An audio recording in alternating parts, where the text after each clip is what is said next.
So a ton of new cards have been released already, and this is only going to be a small chunk of them. I'm going to come out with another chunk later, and then probably another chunk after that. I just want to break it up a little bit. So let's jump into it. The first card being released is a 1-mana Rogue Warrior card that says give a minion +2 attack, corrupt, and your weapon. This is going to basically exclusively target Rogue. Warrior will almost see no play with this card. It just does not fit in the Warrior class. Rogue is more control-y, and if they are weapon-based, it's Pirate, but the Pirate archetype for Warrior is fairly weak right now, so I really don't see this card seeing much play. There, I guess, is an opportunity,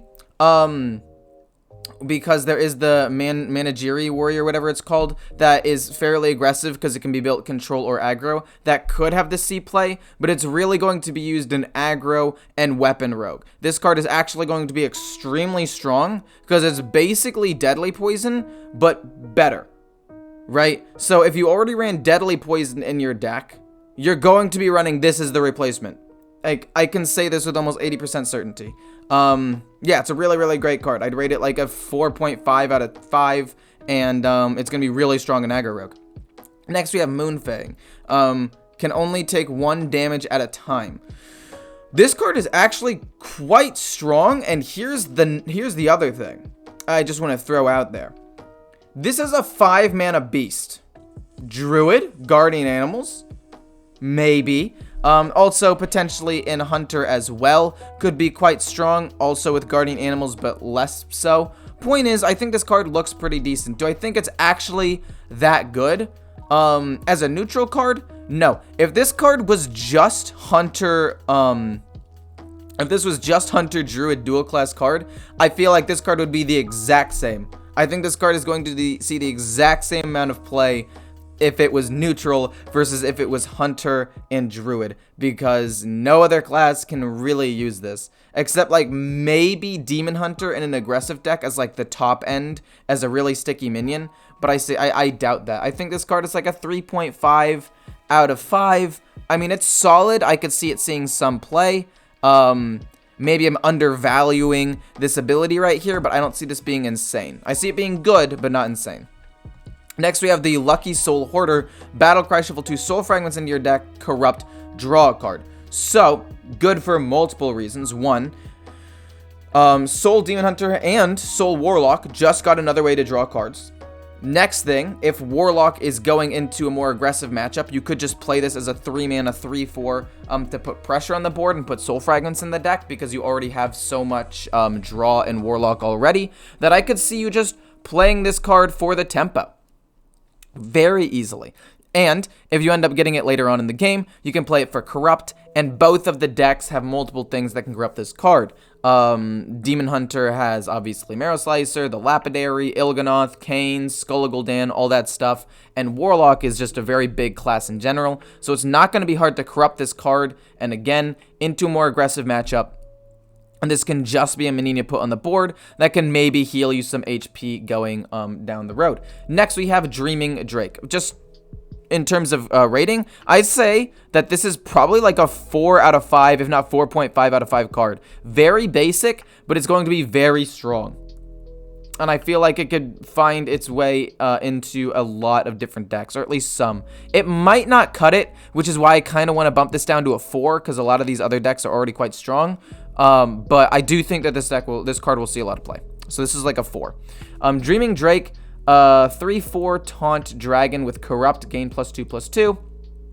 Honestly, I think that it's a bit too slow. By the time you play it on turn 5 for the +2/+2, it's a 5-mana 5/6 taunt, which isn't bad, don't get me wrong. It just doesn't fit in any Druid archetype right now. Like, I could see this being run in Highlander Druid, but that's about it. So if it's run in Highlander Druid, I could see this being, again, like a 3.5 kind of card, but in basically everything else, I feel like it'll be kind of bad. It could work in a Dragon Druid, trying to bring that back, because you have some more mid-range dragons now with this and the Amalgam. That's the 3/4, or the 4/5, sorry, taunt. That is all. So I could see this maybe pushing a dragon archetype, because now you have a little bit more tempo. So I want to rate this a 3.5, but it's kind of iffy. Next, we go into a lot of other cards. One, we have Rally, a 4-mana Paladin Priest card. Resurrect a friendly 1 cost, 2 cost, and 3 cost minion. I think this card is pretty bad. And if this card is used at all, it'll be used in Paladin. Wait. No, actually, the Veil Weaver's a 2-mana card. You can also play several 1-mana cards for Priest, which usually aren't like that bad. Actually, both of these decks have pretty solid 3-drops, and Paladin has arguably one of the best 3-drops in the game. I think Rally could be decent. I just don't know what kind of deck it goes into. Like, it's... The problem with Priest is that you could go Miracle Priest with this card and try to resurrect your, like, combo minions, but the problem is that you can't use this in a more of a bigger deck, and this card is a little bit too expensive, in my opinion, for a Miracle-based Priest deck. But I could see it being good. I think that it actually has some potential. I thought it was bad initially looking at it, because I was like, what low-cost cards do they have? But they actually have a lot. Paladin getting the Libram back, and then Shotbot or McGurgle Prime. You can get 2 of them, along with the 4/2 Divine Shield. I think this works really well. It's a great way to restabilize the board, and actually Paladin has very few 4-drops, so Rally can really fit that role. I'm going to change my answer from bad to this is a really good card. This is a good card. This is like a 4.5. I can easily fit this into my pure Paladin. And yeah, there are a couple of slots that I always am like kind of trying to tech in new cards for, and I think Rally will be able to fix that. So next we have, oh, and for Priest, it'll probably be a little bit worse, but it could definitely work in a Miracle Priest. Sparkjoy Cheat, Battlecry. If you're holding a secret, cast it and draw a card. Holy crap! This is a 5 out of 5 card. No! Why is Rogue getting so much stronger? Pure aggro, like the 2 strongest cards I've read so far have both been from Rogue. Cast the secret and draw a card for 3 mana. Do you know how strong this is? Oh my god.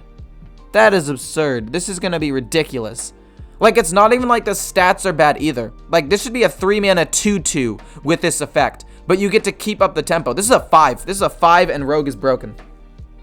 They're just breaking the class. Spiked Wheel. 3 attack while you have armor. You play this turn 1. You hero power turn 2. Bada bing, bada boom. Not bad. I think it'll be good in a more aggressive warrior deck, which kind of synergizes with the Nitroboost Poison. So I could see this seeing some play in an aggressive warrior deck, but at face value, I'm not super impressed. But it could definitely see play, and since I see potential, this is like a 3 to 4, but there is plus side.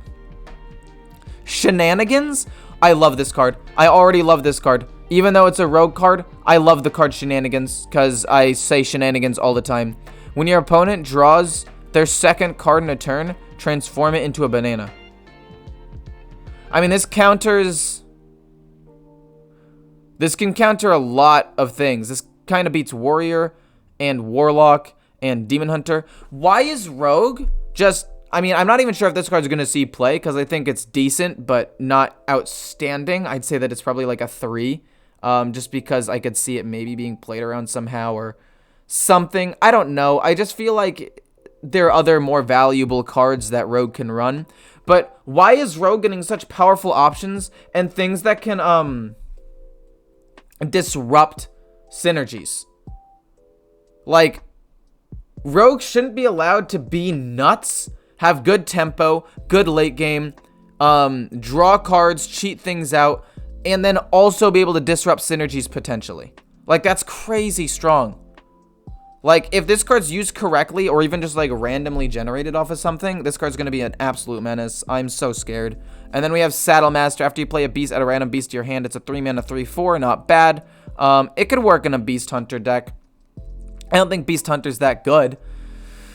But a 3-mana 3/4 solid, and with a decent ability that generates resources, I could see this card being quite strong. So overall, I think Rogue looks absolutely freaking ridiculous, which pisses me off because Rogue was already the most broken class in the game, and I was hoping to see something that nerfed Rogue in some way, something that countered Rogue, caused people to draw or play less cards in any given turn. Something. But no. As a matter of fact, Rogue is getting even more powerful, and even though other classes are getting cool stuff as well, from what I see with the Sparkjoy Cheat and the Nitroboost Poison, it looks like Rogue, as of right now, from what I've seen out of the first, like, 13 cards, 15 cards, Rogue seems to be the best beneficiary of this mini set.